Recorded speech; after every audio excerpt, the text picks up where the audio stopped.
Hi everyone, happy holidays and welcome back to Library Time with Mrs. Poole. I have one of our favorite books to share. You guys get very excited when I take this out. This is part of my home collection that I bring in every year to share with you guys, and it's called Mr. Willowby's Christmas Tree. It is written and illustrated by Robert Barry, and this was one of my favorite books when I was younger, so I'm so excited to be able to share it with you guys, and I'm so excited that you get as excited as I do about sharing it together. So here we go, Mr. Willowby's Christmas Tree.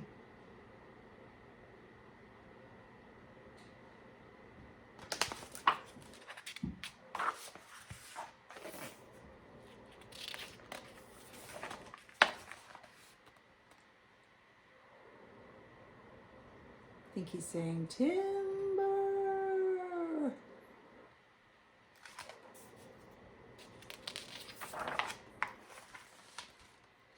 Mr. Willowby's Christmas tree came by special delivery, full and fresh and glistening green, the biggest tree he had ever seen.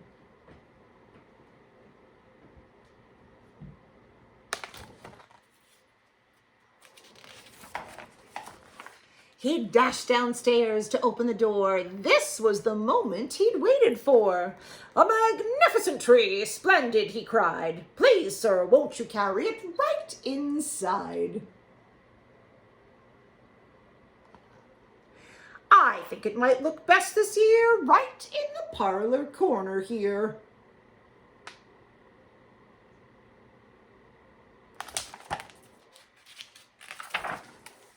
But once the tree stood in its place, Mr. Willowby made a terrible face.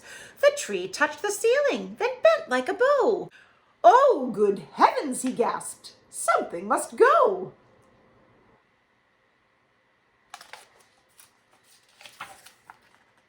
Baxter the butler was called on in haste to chop off the top, though it seemed quite a waste. "That's great," Mr. Willowby cried with glee. "Now we can start to trim my tree." When the trimming was well underway, the top was placed on a silver tray. Baxter said, "I know just who'd be delighted with this Christmas tree."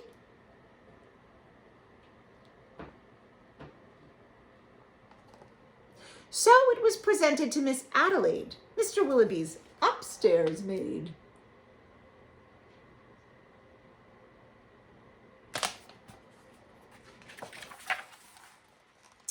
"Won't this tree be a pretty sight when I have trimmed it later tonight? But the top, oh dear, I'm so afraid, will have to be cut," sighed Miss Adelaide. And so with scissors sharp and long, she snipped off the top while she hummed a song. The top was set out the very next day in back of the house to be thrown away.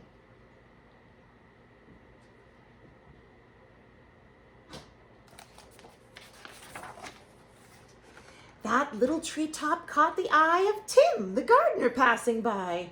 He certainly was not about to see that little tree thrown out.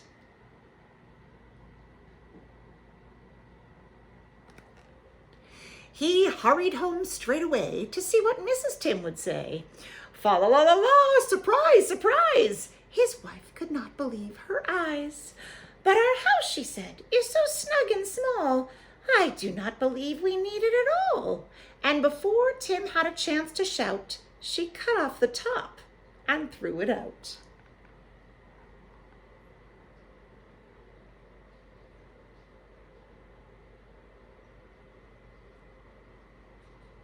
Are you guys noticing a pattern? I bet you are. Barnaby Bear was padding by. It almost hit him in the eye.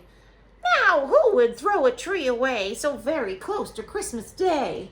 I'll take it home, that's what I'll do. Look, Mama Bear, I've a present for you."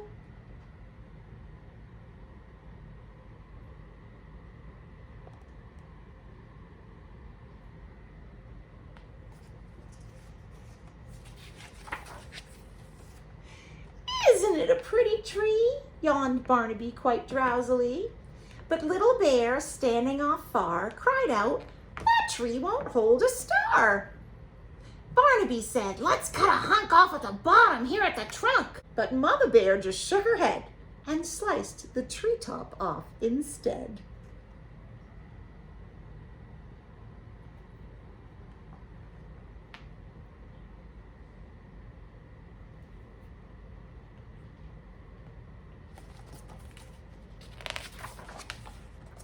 "Jolly by golly," Barnaby said with a kick. "Mama, that surely is just the right trick.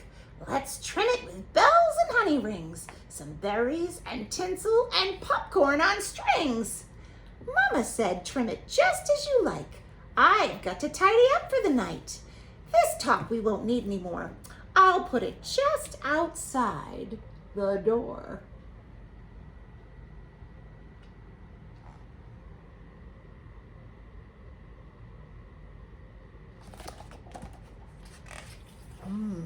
Who's gonna come next? Let's see. Later on that frosty night, Frisky Fox came into sight. He spied the treetop, rubbed his chin, opened his sack, and stuffed the top in.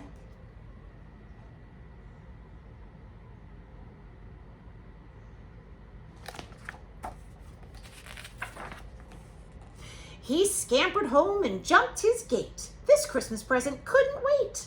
"It's even better than mincemeat pie," said Mrs. Fox with a happy sigh. Then the foxes saw that their Christmas prize was just a wee bit oversize. "There, my dears, don't you worry. I'll fix this top now in a hurry." There he is, scampering over the gate. And there it is, a wee bit oversized. Who's coming next? Let's see. Benjamin Rabbit found it then, just outside the fox's den. It seems he thought most certainly Santa left that for my family. "Look," he cried, "see the tree I found?" With that he called his family round. Then there was a merrymaking, rollicking, frolicking, carrot-shaking celebration around the tree. All were as happy as rabbits could be.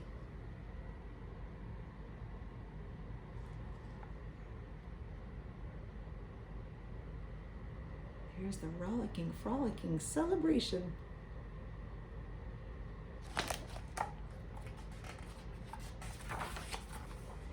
Benjamin Rabbit, with his own hand, sliced a carrot and made a stand. "Now let's see how this will look in our little chimney nook." But right away the children cried, "Look, it's leaning off to one side."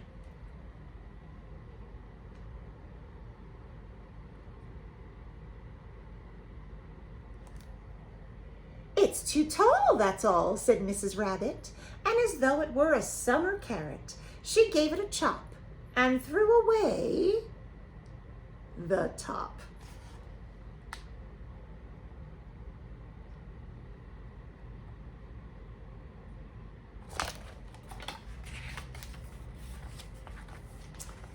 Then Mistletoe Mouse just happened to see that tiny tip of a Christmas tree. He pulled it through the snow and ice. Up some stairs he fell down twice.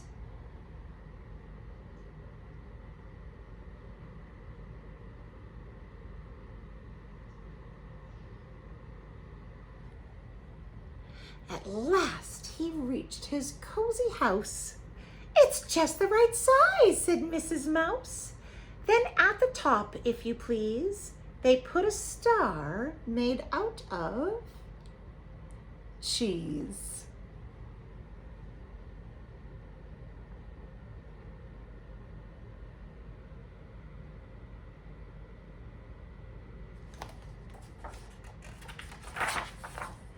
Oh, wasn't it grand to have a tree exactly like Mr. Willowby? The end.